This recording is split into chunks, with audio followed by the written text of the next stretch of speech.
Il y a des chiffres qui passent inaperçus dans les communiqués officiels, et puis il y a des chiffres qui, quand on prend le temps de les lire, vraiment changent la lecture de toute une guerre. Le 21 juillet 2026, la Banque centrale de Russie a publié ses données mensuelles sur les réserves d'or. Aucun journaliste n'en a fait la une. Aucune chaîne d'information continue n'a interrompu son programme pour l'annoncer. Et pourtant, dans ces colonnes de chiffres arides se cachait une révélation d'une portée considérable. Depuis janvier de cette année, 5 tonnes d'or ont disparu des coffres de l'État russe. En 6 mois. Un record absolu, le plus grand mouvement de vente d'or russe que les archives du Conseil mondial de l'or aient jamais documenté en un demi-siècle de données disponibles. Et voici ce qui rend ce chiffre véritablement stupéfiant. Pendant ces mêmes 6 mois, le reste du monde a fait exactement le contraire. Les banques centrales de la planète ont acheté de l'or à un rythme historique. La Chine a accumulé, l'Inde a accumulé, la Turquie a accumulé, et la Russie, elle, est devenue le premier vendeur mondial d'or de l'année 2026. En janvier, Moscou a écoulé 9 tonnes de métal en un seul mois, reléguant la Bulgarie, deuxième vendeuse mondiale ce mois-là, à moins de 2 tonnes.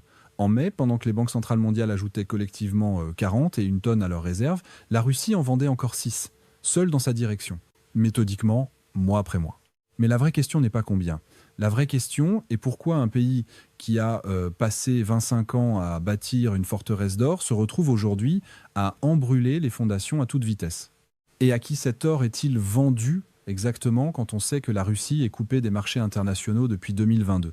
Ce que vous allez découvrir dans les prochaines minutes n'est pas simplement l'histoire d'une banque centrale qui rééquilibre son portefeuille, c'est la cartographie d'une économie de guerre qui a épuisé toutes ses options une par une et qui se retrouve à vendre son dernier actif dans un circuit fermé sur lui-même. C'est, pour reprendre les mots que nous allons justifier point par point, l'instrument comptable d'une capitulation économique. Et derrière ce circuit fermé, il y a un autre système, fantôme celui-là, qui court de l'Afrique subsaharienne au Golfe Persique et jusqu'aux drones qui tombent sur les villes ukrainiennes. Nous allons dépouiller cette histoire en 4 couches. D'abord, le gouffre budgétaire que Moscou ne peut plus cacher. Ensuite, les 3 portes que le Kremlin a tenté d'ouvrir pour le combler et les 3 murs qu'il a trouvés derrière chacune. Puis, le blocus de l'or lui-même, ce paradoxe vertigineux qui transforme le bouclier en prison. Et enfin, la face cachée que presque personne n'a reliée au vent de la Banque centrale, le réseau de l'or fantôme africain, son hub de blanchiment aux Émirats et la transaction qui lie tout cela aux drones qui frappent l'Ukraine.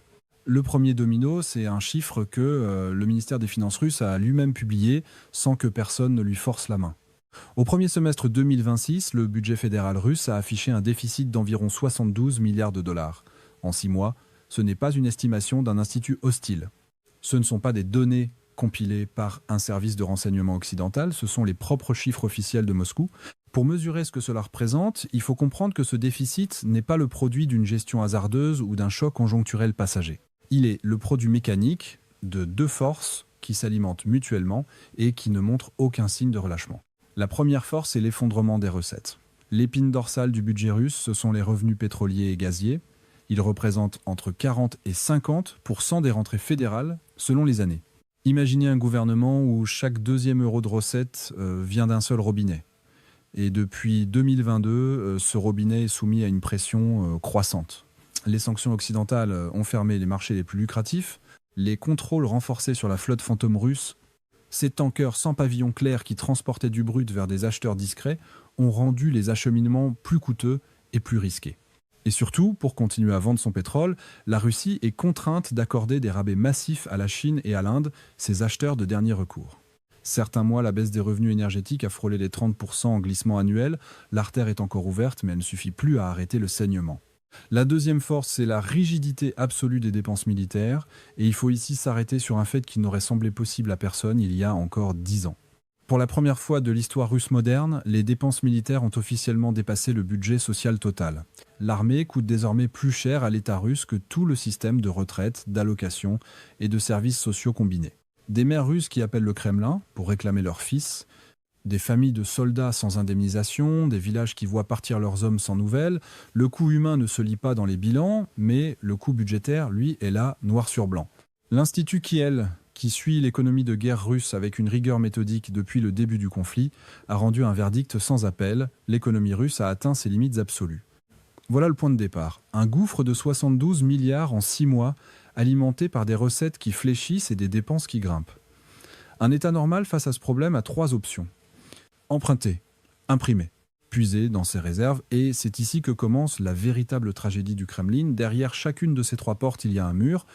Commençons par la première porte, celle de l'emprunt. Et l'histoire de ce qui se cache derrière cette porte peut être le portrait le plus saisissant de l'isolement géopolitique dans lequel la Russie s'est enfermée depuis 2022. Les marchés de capitaux occidentaux sont hermétiquement fermés. C'est pas une hyperbole. Les grandes agences de notation internationale ont tout simplement arrêté de noter la dette russe. Quand un État n'est plus noté, il n'existe plus sur les marchés obligataires mondiaux. Il ne peut pas émettre d'eurobonds, il ne peut pas lever des fonds institutionnels. C'est une forme d'excommunication financière, silencieuse mais absolue. Alors le Kremlin s'est tourné vers ses alliés supposés. Pendant des années, Moscou a nourri le projet d'émettre des obligations libellées en yuan sur le marché chinois. C'était l'une des grandes ambitions de la dédollarisation russe, accéder à des capitaux asiatiques pour compenser la fermeture des robinets occidentaux. En 2025, le ministre des Finances Siluanov a été contraint de l'admettre publiquement devant ses propres compatriotes. Ses plans ont été abandonnés. Pékin n'a pas abaissé ses murs réglementaires. La Chine a bien voulu acheter du pétrole russe à prix cassé parce que c'était dans son intérêt immédiat. Elle a bien voulu vendre des composants électroniques et des machines-outils parce que les marges étaient bonnes. Mais quand l'heure est venue de prêter de l'argent, de prendre un risque financier aux côtés de Moscou, la réponse a été non. Les limites de l'amitié sans limite ont été tracées au moment précis où la Russie a demandé du cash. Reste le marché domestique. Mais là aussi, la réalité est cruelle. Les taux d'intérêt sur les obligations d'État russes dépassent aujourd'hui les 15%. À ce niveau, chaque rouble emprunté coûte extrêmement cher. Une entreprise qui emprunte à ce taux pour investir dans quelque chose qui ne rapporte pas immédiatement est en train de se mettre en difficulté. La dette que l'État peut lever dans ces conditions représente une goutte d'eau dans l'océan du déficit. Et elle aggrave le problème suivant en renchérissant le coût du crédit pour tous les acteurs privés de l'économie. La deuxième porte, c'est la planche à billets, et le Kremlin l'a déjà ouverte. Dans les premières années de la guerre, il a vu les conséquences. L'inflation s'est emballée. La Banque centrale a dû relever ses taux directeurs à des niveaux punitifs pour éteindre l'incendie. Ces taux élevés ont ensuite étouffé tous les secteurs civils qui ne travaillent pas directement pour la machine de guerre. Restauration, construction, commerce, services, PME asphyxiés par le coût du crédit, des entrepreneurs russes témoignent, dans les rares médias indépendants encore accessibles, d'une économie à 2 vitesses où les industries liées à l'effort de guerre sont en surchauffe, pendant que tout le reste végète ou ferme. Rouvrir ce robinet monétaire aujourd'hui, c'est relancer ce cycle destructeur à un moment où la patience de la population a déjà été mise à rude épreuve depuis plus de 4 ans. Et cette fois, rien ne garantit que la retenue sera la même. La troisième porte est la moins discutée dans les analyses courantes, et c'est pourtant la plus révélatrice de l'état réel des ressources russes. Après le gel des avoirs en dollars et en euros opéré par les Occidentaux en 2022, le yuan chinois est devenu la seule devise fonctionnelle réellement disponible pour la Russie dans ses échanges internationaux. C'est la dernière munition de change que Moscou possède encore. Et c'est précisément pour préserver cette dernière munition que la Banque centrale se tourne vers l'or. Les économistes qui ont analysé les mouvements de réserve russes depuis le début de l'année sont arrivés à une conclusion identique. Moscou brûle son dernier métal pour préserver sa dernière devise. Toutes les portes sont murées. Il reste le coffre-fort. Mais ce coffre-fort aussi est sous blocus. Pour comprendre le paradoxe qui est au cœur de cette histoire, il faut remonter au 7 mars 2022. Ce jour-là, le LBMA, l'association londonienne qui gouverne le marché mondial du métal précieux, a retiré l'accréditation de 6 raffineries russes en une seule décision. Cette mesure peut sembler technique, administrative, anodine. Dans la pratique, elle signifie une seule chose. L'or russe ne sera plus jamais accepté sur les marchés de Londres et de Zurich, les 2 places boursières qui font le prix mondial de l'or et qui assurent sa liquidité globale.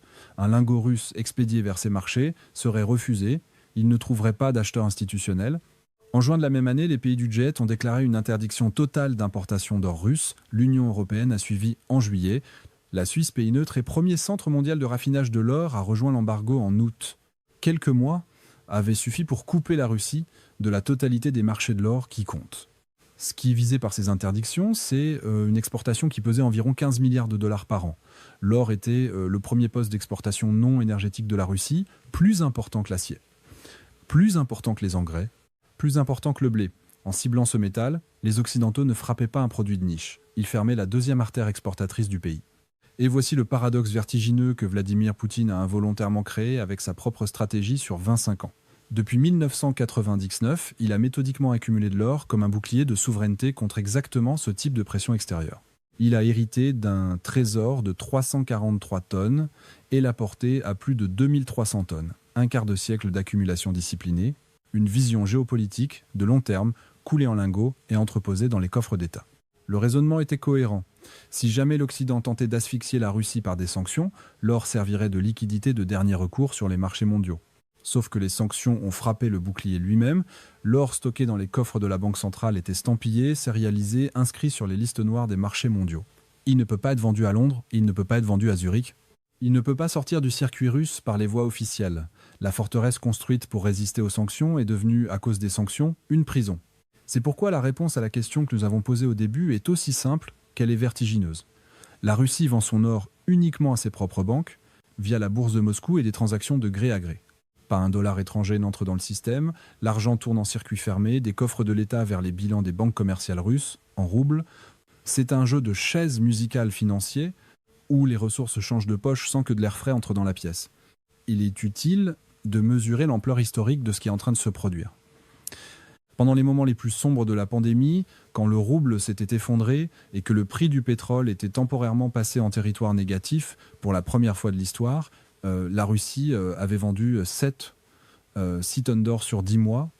C'était alors considéré comme une mesure exceptionnelle. Aujourd'hui, Moscou en vend 6 fois plus en moitié moins de temps. Le Conseil mondial de l'or, qui archive les données depuis un quart de siècle, n'a jamais vu la Russie vendre autant en 6 mois. Pas même en 2002, où la vente maximale avait plafonné à 36 tonnes sur l'année entière. La seule conclusion logique est celle-ci, on ne liquide son ultime actif de précaution à cette vitesse que lorsque toutes les autres sorties ont été condamnées une à une. Voici la vraie nature de ce qui se passe dans les coffres du Kremlin. Ce n'est pas un rééquilibrage de portefeuille, c'est la liquidation de la dernière réserve dans un circuit sans oxygène. Mais la Russie n'a pas simplement accepté le blocus, elle a cherché une porte dérobée et elle l'a trouvée dans une géographie que les sanctions ne peuvent pas facilement atteindre. L'or officiel de la Banque centrale, estampillé et sérialisé, est bel et bien bloqué. Mais il existe une autre catégorie d'or qui ne figure dans aucune statistique officielle, qui ne porte aucune marque d'origine, qui n'est enregistrée dans aucun registre d'État. Un or non-traceable. Et l'or possède une propriété unique parmi tous les actifs financiers. Il peut voyager sans laisser la moindre empreinte numérique. Un virement bancaire laisse des traces. Un transfert en crypto-monnaie laisse des traces. Un lingot d'or fondu et refondu, lui, ne laisse rien. C'est la conclusion centrale d'un rapport de la Rand Corporation consacré à l'or russe en temps de guerre. L'État russe est directement impliqué dans des opérations d'or informel, allant des saisies de mines à la contrebande en passant par des règlements de troc hors bilan. Et la principale artère de cette économie souterraine ne se trouve pas en Russie, elle se trouve en Afrique subsaharienne. L'architecture de ce système a été construite sur un modèle développé par le groupe Wagner. Le principe est simple, presque élégant dans sa brutalité. Wagner offre des services de sécurité à des régimes fragiles ou aux jeunes qui cherchent une protection extérieure. En échange, il obtient des concessions minières, la sécurité contre les métaux, un troc à l'échelle d'un continent.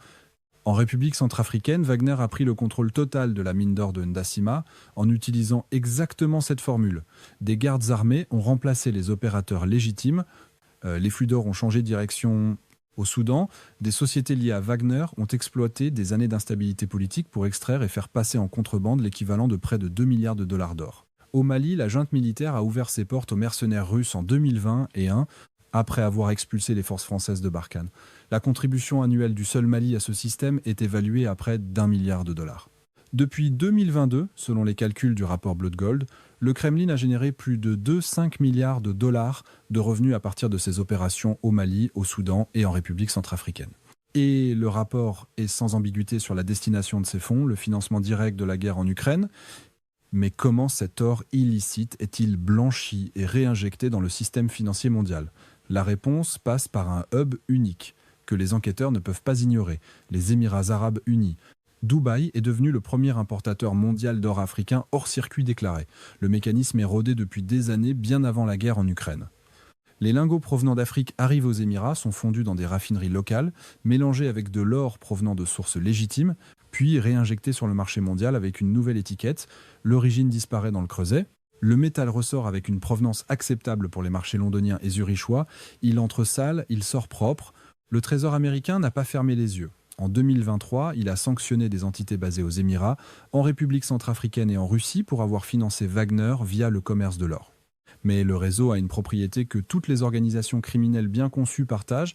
Chaque fois qu'un maillon de la chaîne est brisé, un nouveau se forge ailleurs. La cartographie change, les flux continuent.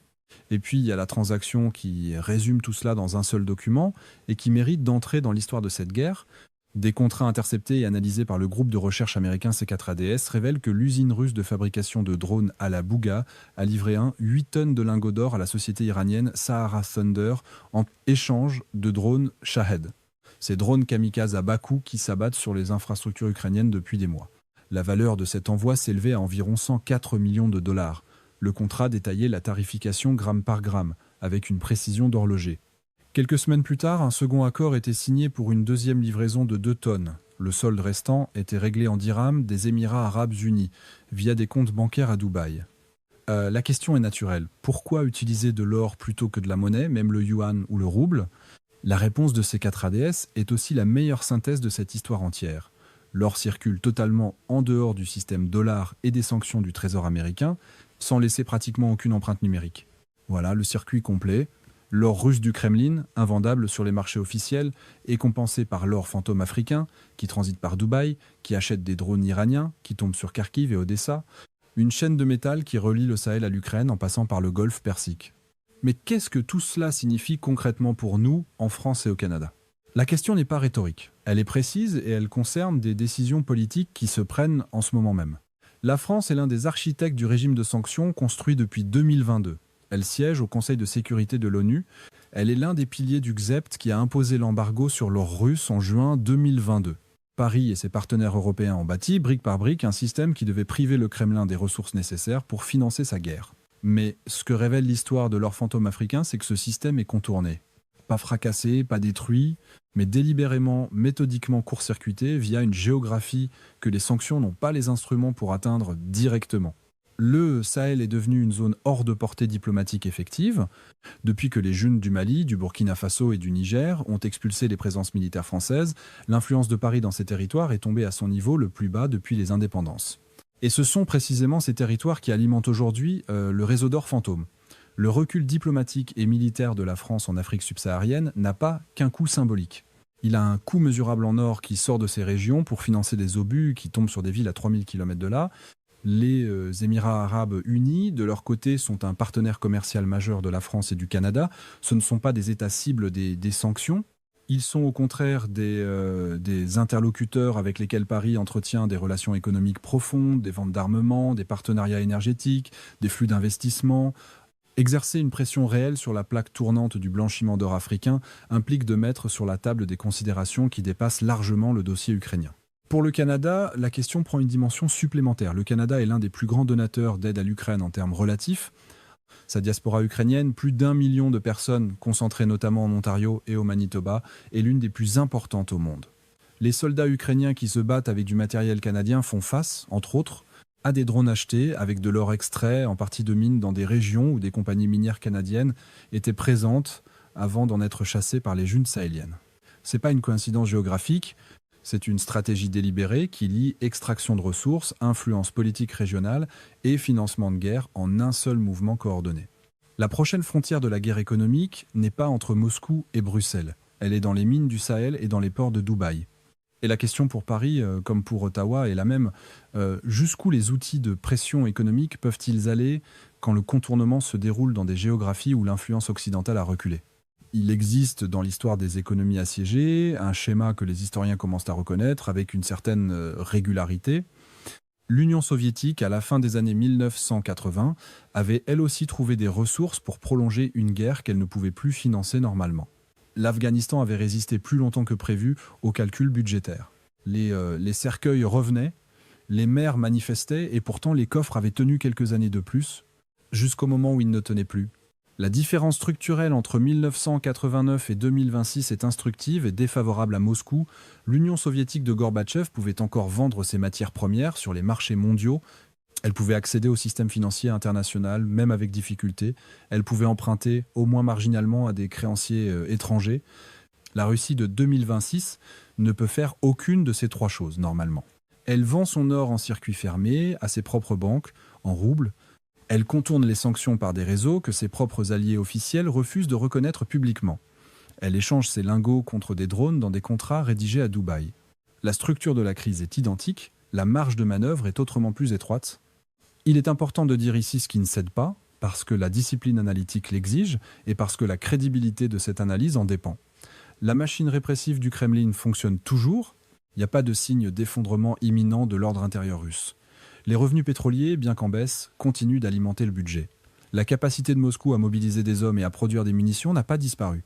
Et la Russie a démontré depuis plus de 4 ans une résilience que beaucoup d'observateurs occidentaux avaient sous-estimée lors des premières heures de l'invasion. Ce que les 5 tonnes d'or vendues en 6 mois ne disent pas, c'est que la Russie est à bout.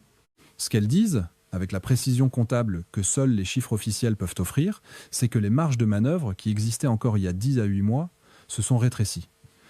Que le Kremlin a épuisé les options confortables et s'est retourné vers ses réserves de dernier recours. Que la forteresse financière construite pendant un quart de siècle se liquéfie à mesure que la guerre avance, tonne par tonne, mois après mois.